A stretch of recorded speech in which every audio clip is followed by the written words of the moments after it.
I'm doing great. Thanks for inviting me. So I also have a mostly non-technical use case. I'm using example data here with like 500 lines, but I actually did this for a real customer with, I want to say like 2,000 to 3,000 lines.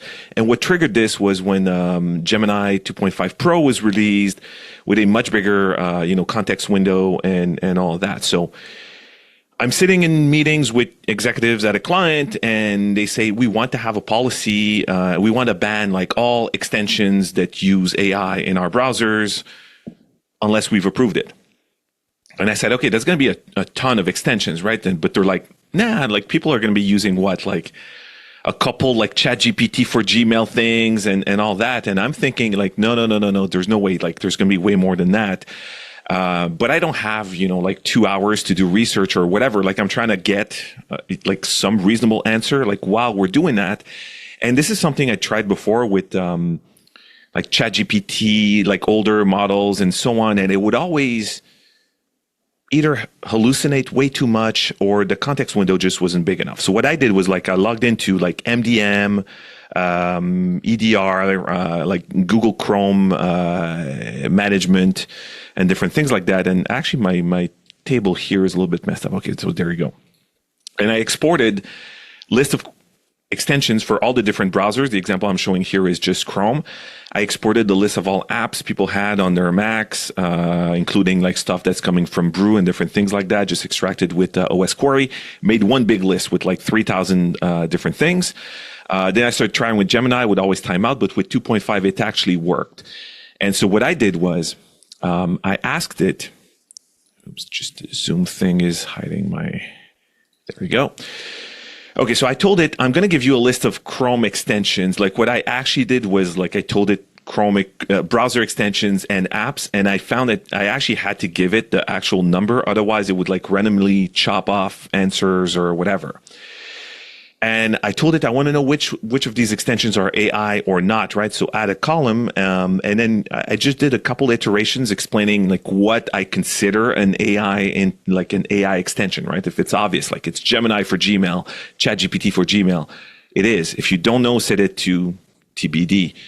But go beyond the obvious, if it's using an LLM to transcribe, if it's screen scraping, if it's doing OCR, say it's AI and add a column to do that. And that's actually something I did. Like I always tell it to like be a little snarky or whatever, so it's less boring. And I would not recommend doing that because in this case, it actually in my real example had some very insulting answers for any extension that was related to accessibility, right? It's like, oh, this allows you to not need the mouse, but it was like insulting people who can't use a mouse. So definitely don't do that. And then I just literally pasted thousands of extensions here. This is the paste from Google Sheets. The formatting looks like crap over here, but it's the 3 columns I've got here. And then it ran for, I want to say 5 to 10 minutes. And then you just export it back to Google Sheets and you filter. And what I found was it was actually really accurate. I think much more accurate than if I'd ask like a junior level person to do the same thing and take a lot of time. And then I don't have it here, but I took it like an extra level where I asked it to look at the privacy policies of all of these, where the AI or not was set to AI, and then see if the data was being processed in a country that was not Canada or the US. Was really effective. And so like while we're in the meeting, like 17 minutes later, I could say like, well, actually we got like 250 different extensions that we need to block if we have this policy. And out of those, like 50% of them are like in China, Europe, and different places, and the rest is in the US.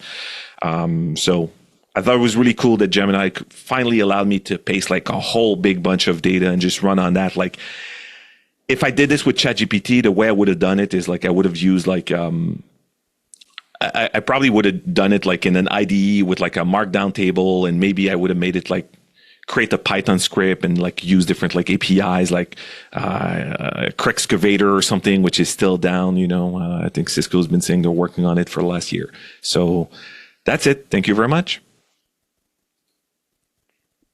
Thank you very much. Appreciate it.